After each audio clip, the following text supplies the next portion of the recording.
वांगचूक यांना आंदोलन स्थळावरून हटवण्यात आलेलं आहे। 21व्या दिवशीचं हे दृश्य आहे। खरं तर गेल्या 21 दिवसांपासून सोनम वांगचूक देशातील शिक्षण व्यवस्थेच्या विरोधात उपोषणाला बसलेले आहेत। आजचा त्यांचा आंदोलनाचा हा 21वा दिवस, मात्र आजच सोनम वांगचूक यांना आंदोलन स्थळावरून हटवण्यात आलेला आहे। थेट दृश्य आपण त्या ठिकाणची पाहतोय। मोठ्या प्रमाणात तिथे पोलिसांचा फौजफाटा तैनात करण्यात आलेला आहे। वांगचूक यांना पोलिसांनी आंदोलन स्थळावरून हटवलंय। देशात खरं तर नीट पेपरफुटी असेल किंवा अन्य शिक्षण व्यवस्था असेल, या शिक्षण व्यवस्थेत सुधारणा करण्यासाठी खरं तर सोनम वांगचूक गेल्या 21 दिवसांपासून आंदोलन करतायत। त्यांची तब्येत मात्र या आंदोलनामुळे खालावलेली आहे। त्यांना रुग्णालयात आता दाखल करण्यात आल्याची माहिती मिळते। सोनम वांगचूक यांना आंदोलन स्थळावरून हटवण्यात आलेला आहे। त्यामुळे नवी दिल्लीच्या जंतर मंतर मैदानावर मोठा गोंधळ पाहायला मिळतोय। सोनम वांगचूक समर्थक त्या ठिकाणी मोठ्या प्रमाणात पोलिसांसोबत खरं तर शाब्दिक बाचाबाची होताना पाहायला मिळते। अधिक अपडेट घेऊयात आपल्या प्रतिनिधी भाग्यश्री प्रधान आचार्य यांच्याकडून। भाग्यश्री, वांगचूक गेल्या 21 दिवसांपासून आमरण उपोषणाला बसलेल्या आहेत, मात्र आता त्यांना आज आंदोलन स्थळावरून हटवण्यात आलंय। काय अधिकची अपडेट?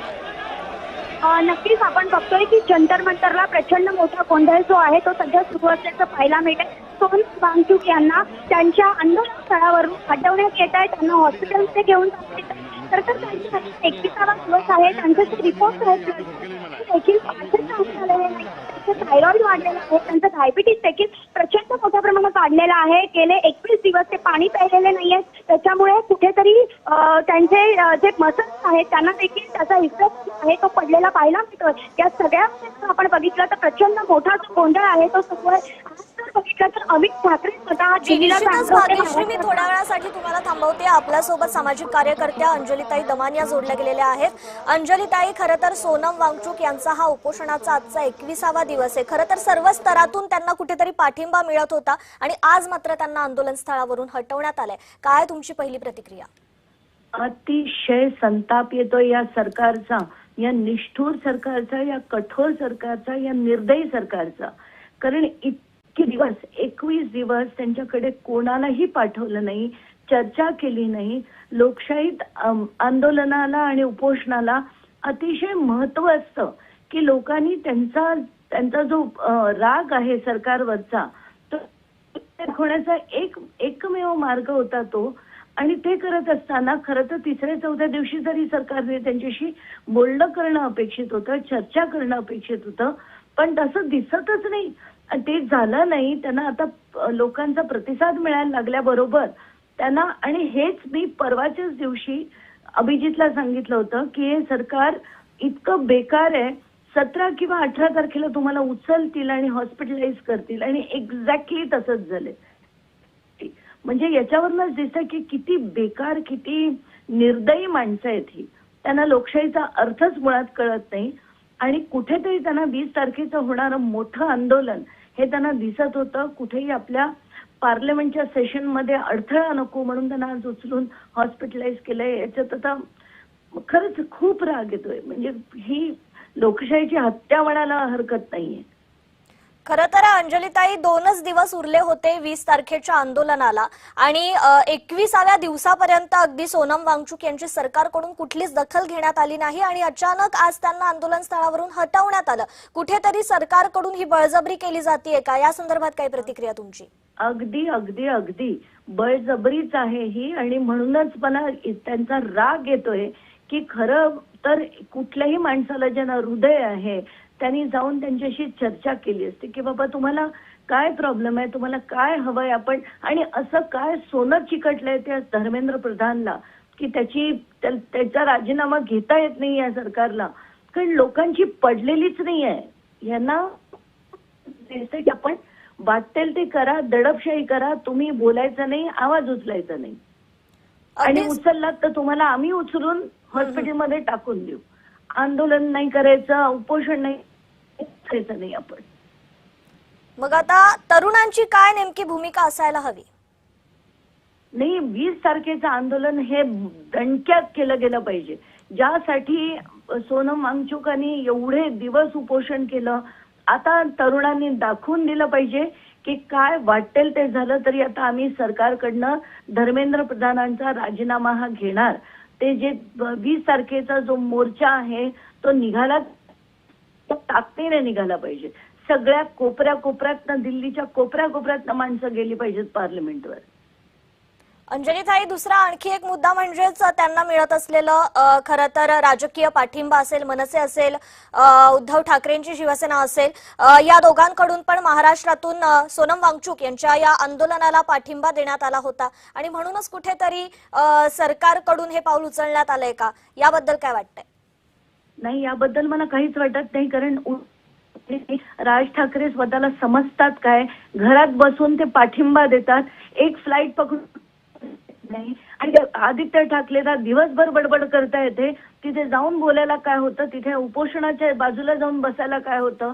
सगळे अख्ख्या देशातले युवा गेलेत. माझ्यासारखी व्यक्ती 2दा जाऊन आली आहे.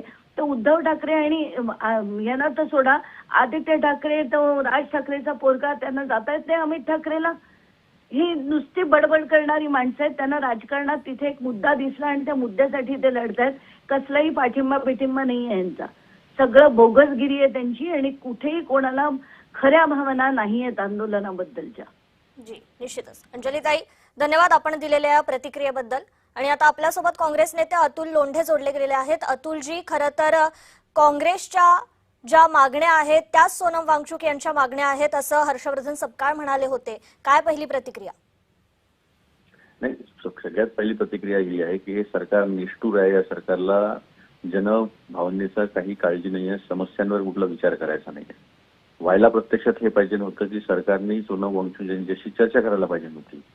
काय प्रश्न आहे त्याच्यातून तोडगे काढायला पाहिजे नव्हते, प्रश्न सोडवायला पाहिजे नव्हते. त्याच्याऐवजी त्यांनी कसे ते फॅसिस्ट आहे, कसे ते हिटलर आणि मुस्लिमचे चेले आहे हे पुन्हा एकदा दाखवलं आणि त्यांना उचललं. तर ह्या गोष्टी ज्या आहेत जनतेच्या मनात चिड निर्माण करणाऱ्या आहे आणि त्यामुळे या सरकारचा जो गडबड घोटाळे आहे हे जगासमोर आलेले आहेत. यांना माहिती आहे की SIR करून निवडणूक आयोगाला हाताशी घेऊन निवडणुका लढता येतात, त्यामुळे जनतेच्या होण्याची काळजी करण्याची गरज नाही. अशा पद्धतीचा विचार जो आहे तो या सरकारचा झालेला आहे. त्यामुळे जनतेच्या मनामध्ये मोठ्या प्रमाणावर चिड निर्माण होणार या गोष्टीची. त्यासाठी या सरकारचा आम्ही पुन्हा एकदा निषेध करतो. खरं तर अतुलजी, नीट पेपर फुटीनंतर महाराष्ट्रात देखील TET पेपर फुटी प्रकरण घडलेलं आहे आणि खरं तर कुठेतरी शिक्षण व्यवस्था जी आहे त्याच्या विरोधातच सोनम वांगचुक आवाज उठवत होते. काँग्रेसची आता नेमकी काय भूमिका असेल? काँग्रेसची भूमिका पहिल्यापासूनच ती आहे. महाराष्ट्रामध्ये आम्ही जवळजवळ 32 मोर्चे केलेले या संदर्भामध्ये.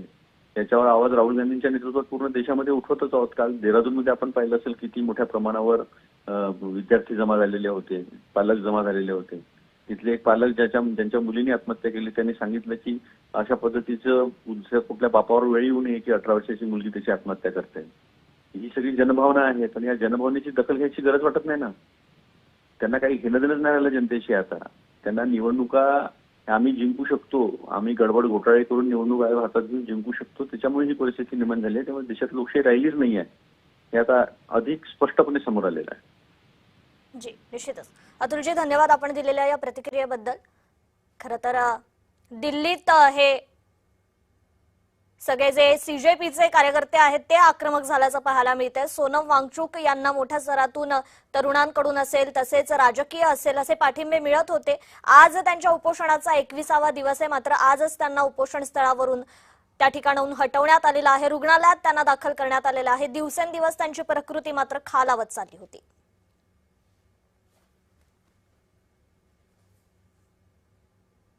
वांगचुक यांना आंदोलन स्थळावरून खरं तर हटवण्यात आलेलं आहे.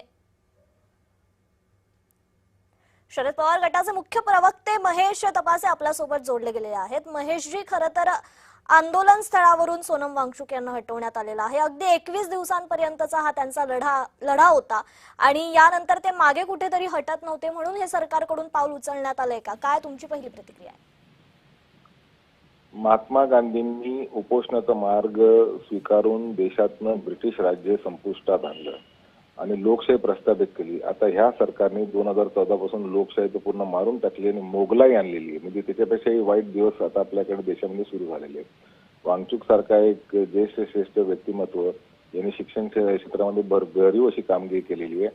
अशा व्यक्तीने एकच मागणी केली की नीट पेपर फुटीचा जो घोटाळा झाला त्याची नैतिक जबाबदारी शिक्षण मंत्र्यांनी स्वीकारली पाहिजे आणि त्याचा राजीनामा घेतला पाहिजे. आता हजारो लाखो विद्यार्थ्यांचं भवितव्य धोक्यामध्ये, अनेक विद्यार्थ्यांनी आत्महत्या केली, त्याला जबाबदार कोण आहे? आणि सरकार जर ऐकत नसेल, सरकार जर त्याची संवेदनाहीन झालेला असेल तर मला वाटतं वांगचूक जो मार्ग स्वीकारला तो देशातले सर्व युवा देखील स्वीकारतील आणि एक जन प्रक्षोभन आणि एक जन आंदोलन पूर्ण देशामध्ये उभा राहिल्याशिवाय राहणार नाही. काल अचानक म्हणजे उद्या पार्लिमेंट सुरू होणार आहे सोमवारी, त्याची भीती धास्ती कदाचित सरकारला आली असावी म्हणून त्यांनी वांगचूकला उचलून त्या ठिकाणी हॉस्पिटलमध्ये नेण्याचा प्रयत्न केलेला आहे. आणि मला वाटतं की हे सगळे करण्यापेक्षा शिक्षण मंत्र्यांनी आलं पाहिजे होतं, शिक्षण मंत्र्यांचा राजीनामा घ्यायला पाहिजे होतं. त्याचे देशातले मोठे नेते अमित शहानी आलं पाहिजे होतं ना वांगचूकला. मला वाटतं वांगचूकजींना त्यांचा उपास सोडण्यासाठी त्यांनी सहकार्य करायला पाहिजे होतं. महेशजी, खरं तर ठाकरे गट असेल, मनसे असेल यांनी जाहीर पाठिंबा वांगचूक यांना दिलेला आहे. आपली काय नेमकी भूमिका पक्षाची? आमच्या नेत्या सुप्रियाताई आणि आमचे नेते शरदचंद्र पवार साहेब यांचाही पूर्ण पाठिंबा आहे. नीट पेपर फुटी झाली, ह्या देशातल्या लाखो तरुणांना, लाखो विद्यार्थ्यांच्या जीवनावर त्याचा परिणाम झालेले आहेत. शिक्षण क्षेत्रामध्ये जे काम करतात त्यांना त्याची व्याप्ती माहिती आहे आणि म्हणूनच अशा पद्धतीचं होऊ नये भविष्यामध्ये आणि त्याची नैतिक जबाबदारी शिक्षण मंत्र्यांनी स्वीकारावी याच्यासाठी त्याचा राजीनामा मागितला जातोय. ज्या वेळेला काँग्रेसच्या काळामध्ये काँग्रेसचं सरकार असताना, युपीचं सरकार असताना आणि एखादा घोटाळा झाला तर मंत्री नैतिक जबाबदारी स्वीकारून राजीनामा देत होते. परंतु आता मोगलाईमध्ये साधा प्रश्न तुम्ही मोदी सरकारला विचारू शकत नाही अशी अवस्था या देशाची झालेली आहे. जी, निश्चितच. महेशजी, धन्यवाद आपण दिलेल्या या प्रतिक्रियेबद्दल. तर जंतर मंतर मैदानावरील ही थेट दृश्य आपण पाहतोय. या ठिकाणी सोनम वांगचूक समर्थक मोठ्या प्रमाणात आक्रमक झालेले आहेत. सोनम वांगचूक यांना 21व्या दिवशी उपोषण स्थळावरून हटवण्यात आल्याची ही माहिती आहे. त्यांना रुग्णालयात दाखल केलं होतं. खरं तर रुग्णालयात दाखल करत असतानाच या ठिकाणी मोठा गदारोळ झाल्याचं पाहायला मिळत आहे. सोनम वांगचूक यांना रुग्णालयात दाखल करण्यात आल्याची आता माहिती आहे. त्यांना उपोषण स्थळावरून 21व्या दिवशी पोलिसांनी हटवलेलं आहे. आता सरकार आता तरी दखल घेणार का, हा सवाल विरोधकांकडून देखील उपस्थित करण्यात येतोय. मोठ्या प्रमाणात हा गदारोळ झाल्याचं त्या ठिकाणी पाहायला मिळत आहे. जंतर मंतर मैदानावरील ही थेट दृश्य आपण पाहतोय. सोनम वांगचूक गेल्या 20 दिवसांपासून खरं तर उपोषणाला बसले होते. जी देशाची शिक्षण व्यवस्था आहे त्यात अनेक बदल करण्याची मागणी त्यांच्याकडून होत होती आणि याच संदर्भात 20 तारखेला महाआंदोलन देखील होणार होतं. मात्र त्यापूर्वी सोनम वांगचूक यांना हटवण्यात आलं. So in the morning sir, सुबह इन लोगों ने डॉक्टर की टीम है बोल करके 10 पुलिस वालों को अंदर भेजा, जो कि हम समझ गए थे कि शायद पुलिस वाले हैं क्योंकि डॉक्टर जैसे दिखाई नहीं दे रहे थे. और सारे वॉलंटियर्स को उन्होंने कहा कि आप जगह से हटिए. ऑल द वॉलंटियर्स टोल्ड कि सर 8:45 को इनका चेकअप होता है तो आप 8:45 को आइए. हम रिक्वेस्ट करते रहे कि सर आप आइए. और सडनली इन्होंने अनाउंस करना चालू कर दिया कि हाईकोर्ट का ऑर्डर है, सर को ले जाना पड़ेगा सोनम सर को. और अभिजीत भाई just went for his washroom activity and all this thing. I think Abhijit भाई को भी इन लोगों ने अभी अरेस्ट कर लिया है चोरी छुपके से, पीछे से. तो वो इसी वजह से यहाँ आ नहीं पा रहे, ना ही उनका फोन लग पा रहा है. दूसरी चीज ये हुई कि जो स्टेज के आसपास रोक रहे थे उनको मारा पीटा. ये देखिए यहाँ से मेरा खून निकल रहा है, यहाँ से मेरा खून निकल रहा है.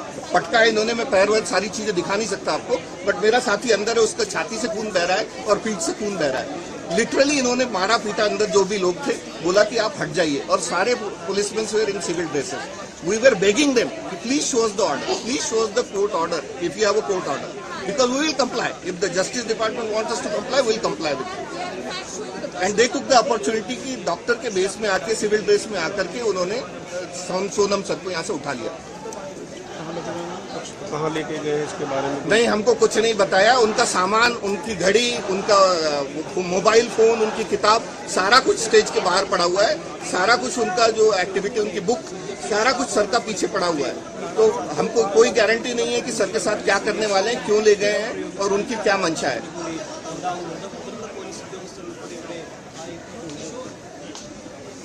जंतर मंतरवरील ही थेट दृश्य आपण पाहतोय. मोठ्या प्रमाणात कॉक्रोच जनता पार्टीचे कार्यकर्ते मात्र त्या ठिकाणी आक्रमक झालेले आहेत. खरं तर सोनम वांगचुक यांचा हा 20 दिवसांपासून उपोषणाचा लढा सुरू होता. देशातील शिक्षण व्यवस्था आहे त्या शिक्षण व्यवस्थेत काही बदल करण्याची मागणी सोनम वांगचुक गेल्या 20 दिवसांपासून करत होते. आजचा त्यांच्या उपोषणाचा हा 21वा दिवस होता. मात्र उपोषण स्थळांवरून त्यांना सकाळीच आता हटवण्यात आलेलं आहे आणि त्यांना थेट रुग्णालयात दाखल करण्यात आल्याची माहिती आहे. खरं तर गेल्या 20 दिवसांच्या या उपोषणामुळे सोनम वांगचुक यांचं जवळपास 9 ते 10 किलो वजन हे घटल्याची देखील माहिती आहे. त्यांना अनेक आता त्रास देखील होऊ लागले होते आणि आज मात्र त्यांना मेरा नाम है इंद्रजा सिंह. मैं एक रिटायर्ड टीचर हूँ, गवर्नमेंट टीचर हूँ और इसीलिए रिटायर होने के बाद ही आप आई हूँ. थोड़ा इनका बहिष्कार ही करिए आप, इनका बहिष्कार करो. ये कौन सी न्यूज है? कोई चैनल नहीं है.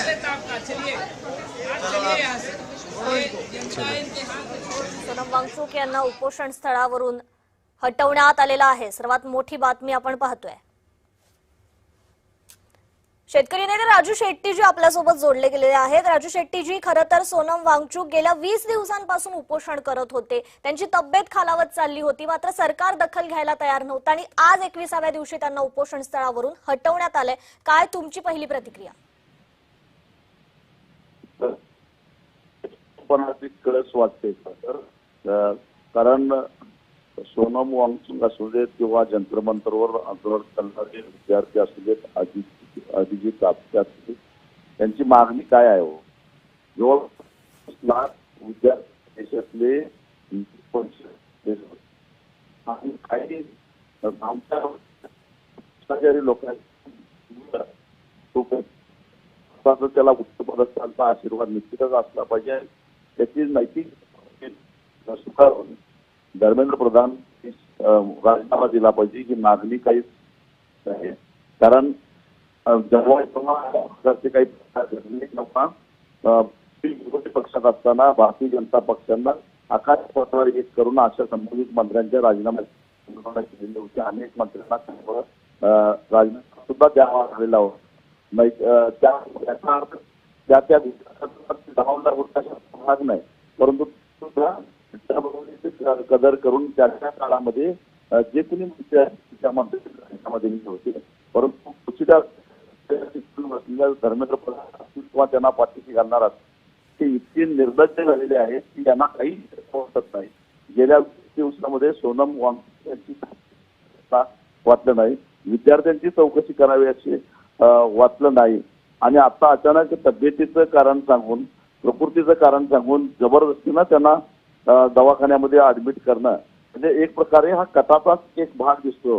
सोनम वांगचुक याच्या प्रकृतीची सरकारला एवढी चिंता असती तर गेल्या 20 दिवसामध्ये त्यांच्याशी संपर्क साधण्याचा सरकारनं प्रयत्न केला असता, त्यांची समजूत घालण्याचा प्रयत्न केला असता, त्यांच्याशी संवाद ठेवला असता, परंतु कसल्याही प्रकारचा संवाद गेल्या 20 दिवसामध्ये सरकारनं त्यांच्याशी ठेवला नाही. आणि कोणत्यातरी एकाला कोर्टामध्ये पाठवायचं आणि कोर्टाला सांगून कोर्टाकडनं एक आदेश आणायचा आणि मग आपण किती त्यांच्या प्रकृतीची चिंता करतो असा आव आणायचा आणि मग त्यांना उचलून दवाखान्यामध्ये ऍडमिट करायचं. म्हणजे एक प्रकारे ज्या पद्धतीनं दिल्लीमध्ये महिला कुस्तीपटूंनी आंदोलन केलं होतं ते आंदोलन चिरडून काढलं गेलं आणि त्यांचा आवाज दाबला गेला. तशीच परिस्थिती इथं निर्माण झालेली आहे आणि तीच कार्यपद्धती वापरण्यात आलेली आहे. पण हे सरकारला जड जाणार आहे आणि याच्या निश्चितच प्रतिक्रिया उमटल्याशिवाय राहणार नाहीत. 20 तारखेचा मोर्चा होऊ नये यासाठी केलेली ही केवलवारी धडपड आहे. परंतु सरकारनं कितीही दाबण्याचा प्रयत्न केला तर या देशातल्या विद्यार्थ्यांचा, या देशातल्या न्यायावर विश्वास असणाऱ्या, संविधानावर विश्वास असणाऱ्या सर्वसामान्य जनतेचा रोष ते दाबू शकत नाहीये. जी, निश्चितच. राजू शेट्टीजी, धन्यवाद आपण दिलेल्या या प्रतिक्रियेबद्दल. आणि आता आपल्यासोबत काँग्रेस नेते सचिनजी सावंत जोडले गेलेले आहेत. सचिनजी, खरं तर काँग्रेसकडून ही स्पष्ट भूमिका घेण्यात आली होती की जी सोनम वांगचुक यांच्या मागण्या आहेत त्याच मागण्या काँग्रेसच्या देखील आहेत आणि आज मात्र त्यांना असं आंदोलन स्थळावरून हटवण्यात आलंय. तुमची पहिली प्रतिक्रिया काय? नाही, भारताचा आता उत्तर कोरिया, चायना, रशिया सारख्या श्रेणीमध्ये आता समावेश करण्यात काही हरकत नसावी. कारण गेल्या 12 वर्षामध्ये लोकशाहीचा गळा असा चावळलाय त्यांनी. ज्या पद्धतीनं आपण शेतकऱ्यांचं आंदोलन कसं दाबण्यात आलं होतं ते पाहिलं आपण या देशानं. 700 शेतकरी त्या ठिकाणी मृत्युमुखी पडले. त्याचबरोबर आता या नीटच्या संदर्भामध्ये पहा किंवा कुठल्याही संदर्भामध्ये कुठलीही जबाबदारी त्यांची नाहीये.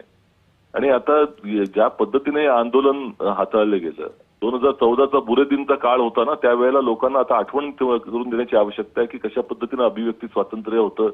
सरकारच्या विरोधात खुलेआम तिथे लोक बसले होते आणि सरकार तिथे जाऊन विनवण्या करत होतं, नाही आम्ही आमची भूमिका बदलतो. ते ज्या पद्धतीने लोकपालासाठी जनलोकपाल विधेयक हे आम्ही दिलं लोकांना, ज्या इंडिया अगेन्स्ट करप्शनच्या लोकांना, तुम्ही तयार करा म्हणून. त्यामुळे सरकार विनम्र कसं असलं पाहिजे, लोकशाहीमध्ये लोकाभिमुख असलं पाहिजे, जनतेच्या प्रश्नांच्या संदर्भामध्ये चाड असली पाहिजे. ही निष्ठुरता कुठनं आली? यांना जनमताची कुठल्याही तऱ्हेची भीती राहिलेली नाही. संपूर्ण देश पातळीवरती सोशल मीडियामध्ये ज्या पद्धतीच्या प्रतिक्रिया मोठ्या त्याचीही भीती नाही आहे. आणि खुलेआम आता आम्हीच सरकारमध्ये आहोत हा जो काही अहंकार आलेला आहे तो कशाच्या जीवावर आलाय हा प्रश्न आता जनतेने विचारला पाहिजे. आणि त्यामुळे ही अत्यंत वेदनादायक चित्र आहेत की ज्या पद्धतीनं ज्या विषयावरती आंदोलन चालू होतं त्या विषयाच्या संदर्भात काहीही बोलायचं नाही, काहीही भूमिका घ्यायची नाही आणि अशा पद्धतीनं उचलून न्यायचं हे फार वाईट आहे. जनतेने डोळे उघडावेत हीच आम्ही आता अपेक्षा करतो. कधीपर्यंत थांबणार, झोपून राहणार? ती भीती कशासाठी आहे? हे जे काही हिरो मंडळी आहेत, जे काही आता स्पोर्ट्स स्टार आहेत, जे खुलेआम पेट्रोलच्या एका भाववाढीवरती बोलत होते, आता कुठे गेले ते? फार वाईट चित्र आहे या देशाचं. जी, अगदीच. सचिनजी, धन्यवाद आपण दिलेल्या या प्रतिक्रियेबद्दल.